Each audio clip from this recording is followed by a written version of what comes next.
पहली प्रतिक्रिया है कि हमने पहले देखी थी कश्मीर फाइल जी। अभी इस पिक्चर को जो केरला फाइल मूवी को देख करके ऐसा लग रहा बस डंडा मिल जाए और घुस जाए उनके घर में घुस जाएं जिन्होंने हमारी बच्चियों के साथ इतना गलत करा है। और मैं कह रहा हूँ इस देश के 100 करोड़ हिंदुओं से, अगर मेरी बात तुम्हें हो भैया, हमें कोई ना हमारे किसी के माँ ने दूध नहीं पाना, हमें उंगली भी लगा जाए, उंगली दिखा भी जाए, हम हर चीज़ से मजबूत हैं, लठ से भी और हर चीज़ से भी, हर चीज़ समझ रहे हैं भाई। सुनो, हमें कोई दिक्कत नहीं, हम केवल तुम्हारे लिए चिल्ला रहे हैं। सोशल मीडिया एक बहाना है, केवल हिंदुओं को बचाना है और समझाना है और जगाना है। द कश्मीर फाइल्स के बाद एक मूवी आई है और यह मूवी लगातार चर्चा का विषय बना हुआ है, द केरला स्टोरी। इसे देखने के बाद लोगों में तरह तरह की जो चर्चाएं हैं फिर से गर्म हो रही है। ये कहा जा रहा है कि द केरला स्टोरी ने सामने कई तथ्यों को लाया है, कई उन तमाम सत्य को सामने लाया है जिसको लेकर के तरह तरह की चर्चाएं होती थी। केरला स्टोरी देखने के बाद विजय हिंदू शेर जो कट्टर हिंदूवादी सोच रखते हैं, ये क्या सोचते हैं, इसको लेकर के हम इनसे बातचीत करेंगे। द केरला स्टोरी मूवी देखने के बाद सबसे पहली प्रतिक्रिया क्या रहेगा आपका? सबसे पहली प्रतिक्रिया है कि हमने पहले देखी थी कश्मीर फाइल जी। अभी इस पिक्चर को जो केरला फाइल मूवी को देख करके ऐसा लग रहा बस डंडा मिल जाए और घुस जाए उनके घर में घुस जाएं जिन्होंने हमारी बच्चियों के साथ इतना गलत करा है। और मैं कह रहा हूँ इस देश के 100 करोड़ हिंदुओं से, अगर मेरी बात तुम्हें हो भैया, हमें कोई ना हमारे किसी के माँ ने दूध नहीं पाना, हमें उंगली भी लगा जाए, उंगली दिखा भी जाए, हम हर चीज़ से मजबूत हैं, लठ से भी और हर चीज़ से भी, हर चीज़ समझ रहे हैं भाई। सुनो, हमें कोई दिक्कत नहीं, हम केवल तुम्हारे लिए चिल्ला रहे हैं। सोशल मीडिया एक बहाना है, केवल हिंदुओं को बचाना है और समझाना है और जगाना है। अगर समझ आए तो शेयर कर देना वीडियो भैया, कमेंट में गाली लिखनी हो तो गाली लिख दियो, अगर कुछ कहना हो ना अच्छी बात, अगर मेरे पक्ष में और हिंदुस्तान के पक्ष में और देश के 100 करोड़ हिंदुओं के पक्ष में, तो भैया बोल दियो हाँ जा रहा हूँ पिक्चर देखने और ये मूवी देख आइयो। अगर तुम्हें ऐसा लगे कि हम बकवास कर रहे हैं, डंडा ढूंढ के घुस जाओगे उनके घर में। कौन है ये लोग जो हमारी बहन बेटियों का इस तरीके से एक एक बच्चियों के साथ 100 इस्लामिक जिहादी, कहने में थोड़ा सा वैसा लग रहा है, 100 इस्लामिक जिहादी, समझते हो रेप बलात्कार वो करा इन्होंने।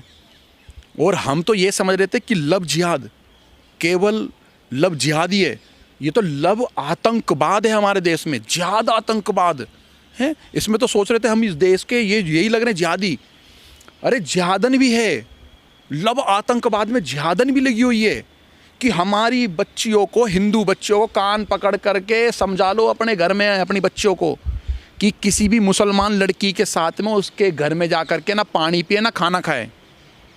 पानी पियोगे खाना खाओगे तो हलाल करके खिलाएंगे और बिठाएंगे और फिर तुम्हें बोलेंगे देखो हमारा इस्लाम कितना अच्छा है। और तुम्हारे भगवान, हमारे आराध्य शिव शंकर जी अपनी माता को, उसको, अपनी बीवी को नहीं बचा पाए, इस तरीके का दिखाया इन लोगों ने, ऐसे शब्दों को यूज़ करते हैं। और ये कोई, भाई साहब इसको पिक्चर तो बोलना पहली बात बंद कर दो, ये कोई पिक्चर नहीं है, ये सच पे आधारित पिक्चर है जिसको 5% ही दिखाया जा रहा है। 100% दिखा देंगे तो पूरे देश में नहीं पूरी दुनिया में नरसंहार हो जाएगा और भारत के अंदर सबसे पहले होगा। 5% सच्चाई देखने के बाद ही इतना आग बोला हो रहा है। बिल्कुल बिल्कुल, हाथ जोड़ के निवेदन है भैया, कन्यादान करने जाते हो मत करना कन्यादान।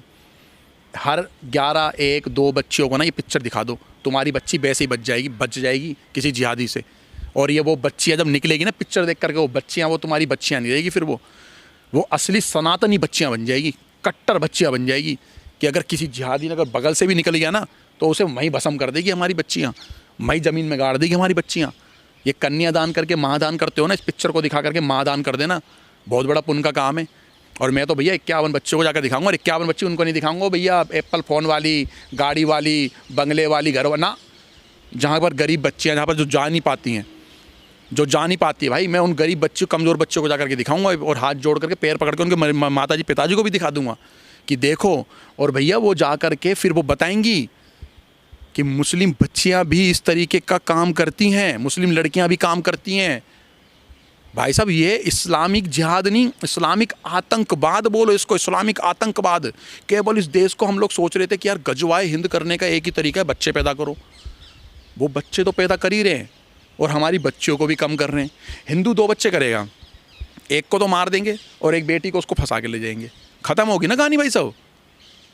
नैरेटिव समझो, नैरेटिव एक फ्रेम होता है ना, जैसे किसी का फोटो का फ्रेम होता है, ऐसे फ्रेम बना करके तुम्हें घेरा जा रहा है इस देश के अंदर हिंदुओं। नहीं तो फिर मूवी से बड़ा कोई प्लेटफॉर्म नहीं है, सोशल मीडिया से बड़ा कोई प्लेटफॉर्म नहीं है। मुझे नहीं लगता इससे बड़ा कोई भी भारत में प्लेटफॉर्म है।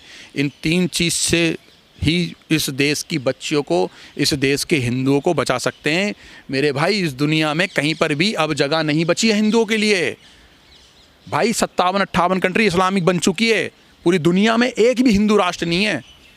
आपने मूवी देखा है, क्या लगा? ये एक स्टोरी है, फिल्म है, या फिर एक सच्चाई पर आधारित घटना है? ये हजारों लाखों बहनों के ऊपर जो, और जिन परिवारों पे ये अत्याचार हुआ है ना, जो बच्चियां, ऐसा नहीं है जी, आज भी बच्चियां उन्हीं कंट्रियों में अभी भी पड़ी हुई हैं। 7 कंट्रियों के लिखत में हैं, 7 कंट्रियों से जो बच्चियां वहाँ पर पहुँची हुई हैं, उन आतंकवादियों के बीच में पहुँची हुई हैं, जो वहाँ की सरकारों ने जिन बच्चों को अपने अंडर में करके अब उनको जो जेलों में रखा हुआ है, वहाँ की सरकारें भी डर रही हैं इनको छोड़ने में, क्योंकि ये 1-1, 2-2, 3-3 साल इन आतंकवादी ISIS के संगठन वालों के साथ रही है, क्योंकि इनको भी ट्रैप पता है, कहीं ये भी आतंकवादी ना बन जाएं, कहीं ये भी कहीं बॉम्ब बन करके, मानव बॉम्ब बन करके फट ना जाएं। तो इस बच्चों को वहाँ रखा गया। कुछ भारत में बच्चियाँ आई भी हैं हमारी, 7 स्टेटों को लिखत में दिया है तुम्हारी बच्चियाँ हमारे यहाँ पर है। ये उसके आधार पे ये पिक्चर बनाई गई है। ये पिक्चर कोई फेक झूठ नहीं है। और हमारे देश के मौलाना मौलवियों को सब कुछ पता था कि हमारे देश में कैसा भी चल रहा है, लेकिन हमारे देश में ऐसी पार्टियाँ थी ना, जो पार्टियाँ 70-75 साल राज करके चले गई हैं, उन्होंने हमारे तक वो बात पहुँचने नहीं दी है भाई साहब। क्या लगता है, जिस तरह से आपने कहा कि ये मूवी सच्चाई पर आधारित है, कांग्रेस एक तरह से कह रही थी कि इसे प्रतिबंध लगाया जाए और इस पर सवाल खड़ा कर रही थी। अभी कर्नाटक में चुनाव होना है, और अगर देखा जाए तो यह मूवी को भी कहीं ना कहीं एक तरह से जोड़ा जा रहा है। अब चुनाव में क्या इस मूवी के आने के बाद परिवर्तन दिखेगा? 10 मई को चुनाव होना है। उधर बजरंग दल पर प्रतिबंध की बात कह दी गई है, मैनिफेस्टो में कांग्रेस ने कह दिया है बजरंग दल को PFI की तरह बैन कर देना चाहिए। तो अब ये मूवी आया है, दूसरी तरफ कांग्रेस ने बजरंग दल को बैन करने की बात कही है। तो क्या लगता है, दोनों को चुनाव पर असर छोड़ा जाए? दोबारा वहीं आऊँगा पीछे। अच्छा अंग्रेज़ों को भगाया जी, फिर अंग्रेज़ों की औलादों को राज भी करवाया। ठीक है, वो पार्टी नहीं है, केवल गैंग है, गैंग। उस गैंग को यहाँ राज भी करवाया, जो इस देश को इस्लामिक और गजबाइन करना चाहती थी। उसको PFI गर्दन काट तैयार करती है। PFI के कॉन्टैक्ट ISIS से निकलते हैं, PFI के कॉन्टैक्ट मदरसों से निकलते हैं, मदरसों को फंडिंग कर रहे हैं। वो फंडिंग पढ़ाने के लिए, खिलाने के लिए, IAS IPS अधिकारी बनाने के लिए नहीं, केवल कट्टरपंथी पढ़ाने के लिए फंडिंग कर रहे हैं। विदेशों से PFI को फंडिंग आ रही है, इस्लामिक कंट्रियों से। केवल इस देश के अंदर केवल इस्लामिक जिहाद फिसाओ, जिहाद बुलाओ। यार बजरंग दल ने क्या कर दिया? बजरंग दल तो हिंदुओं की बच्ची की सेफ्टी करती है, मुसलमानों की बच्ची की सेफ्टी करती है। मैं कह रहा हूँ जा करके देख लो चौकी थानों में, मैं कह रहा हूँ चौकी थानों में जाकर के रिकॉर्ड चेक कर लो कि कितनी मुसलमानों की बच्चियों को हमारे भारत के अंदर बजरंग दल ने बचाया है। कि बच्चों तुम गलत जा रहे हो, समझाते बजरंग दल है, सवा भी करती है गली को। कोई बजरंग दल कोई ऐसे कोई गुस्ताखे नबी की कोई नारे तकवी, ये सब कोई नारे लगा रही है, गर्दन काटेंगे, ये करेंगे, ये सब नारे लगा रही है। बजरंग दल भंडारे भी करवाए, बजरंग दल पैसा जोड़ करके कैंसर वालों के इलाज भी करवाए। बजरंग दल गरीब माता बूढ़ी जो रोडों पे रहती हैं, रात को सो रही हैं, उनको जाके कंबल भी उड़ाए।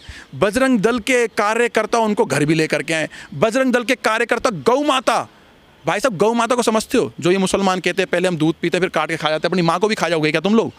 उन गौ माता की बजरंग दल रक्षा भी कर रहा है। भारत के अंदर 27 लाख गौ माता को केवल इन मुसलमानों से बचाया गया है, जो तस्करी करते हैं केवल गौ माता की। 27 लाख ऑन रिकॉर्ड। जो वहाँ पे असर पड़ेगा इसका? चुनाव प्रधानमंत्री मोदी ने भी सीधे तौर पर अपने चुनावी सभा में कहा बजरंग बली की जाए, बजरंग बली की जाए, बजरंग बली की जाए। यानी ये इशारा था बजरंग दल को आप प्रतिबंध नहीं कर सकते। अरे बजरंग दल इनके बाप में दम है, इनके बाप में दम है, पहले नहीं कर पाई है। ये 60-70 साल से लगे बजरंग दल को बैन करने में हैं। ये किसी पे भी सवाल उठा दे, मैनिफेस्टो जारी कर दिया है। अरे इनसे क्या होगा? कुछ नहीं होगा। इन्होंने केवल इस देश के 100 करोड़ हिंदू जो बजरंगी हैं, भाई हिंदू तो बजरंगी, आप भी बजरंगी हो, बजरंगी का मतलब ही बजरंग दल है। तो इस देश के 100 करोड़ हिंदू इनको वोट डालेंगे। और अब भी अगर इनको कोई वोट डाले ना तो जाली टोपी लगा लेना भैया तुम लोग, फिर तो तुम्हारे DNA में ही मेरे को गड़बड़ लग रही है। फिर तो रात को ना कोई अब्दुल चाचा आया होगा खटिया पे। अगर हिंदू होकर के अगर भाई वोट डालते हो तो भाई मैं तो साफ कहता हूँ, रात को खटिया पे ना कोई अब्दुल चाचा आया होगा, पता कर लेना अपनी माँ से। जो बंदा तुम्हें शोभा यात्रा नहीं निकलवाने दे रहा, जो बंदा तुम्हें जागरणों में परमिशन, जहाँ जहाँ पर कांग्रेस की सरकार है जागरण की परमिशन लेनी पड़ रही है, जो तुम्हें धार्मिक काम करने नहीं दे रहा। बंगाल के अंदर देख लो यार क्या बुलाहट कर रहा हो, टीएमसी पीएमसी वाले, वो ममता बनर्जी, वो पता नहीं क्या घाघरा पागरा सा उठा करके डोलते फिरे, क्या करती कर्नाटक है? में असर पड़ेगा इसका। बहुत कसर, मैं कह रहा हूँ सुपड़ा साफ है। और राजस्थान में भी बोल रहे हैं, राजस्थान के हिंदू इतने भी हिंदू पागल नहीं है। अरे मैं कह रहा हूँ कांग्रेस को अगर तुम ऐसे जिताते रहोगे तो मैं तुम्हें हालत बताता हूँ आगे। फिर कांग्रेस बोलेगी घंटी मत बजाया करो, सुबह बस पंडित जी एक ही बार बजाएंगे, अगर दो बार बजाई तो एफआईआर दर्ज हो जाएगी।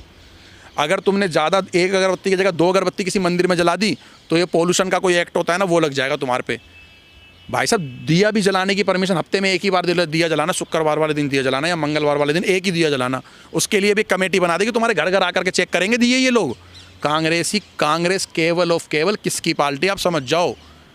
कांग्रेस कोई पार्टी नहीं, कांग्रेस एक गैंग है, गैंग की तरह काम कर रही है। इस देश का हिंदू भाई साहब इस देश की हित की बात करता है। इस देश का जो असली मुसलमान है, असली जो कहता है मैं देशभक्त हूँ, वो भी इस देश की बात करता है। लेकिन ये जो कांग्रेस है ना, असली मुसलमान और नकली मुसलमान में क्या अंतर है?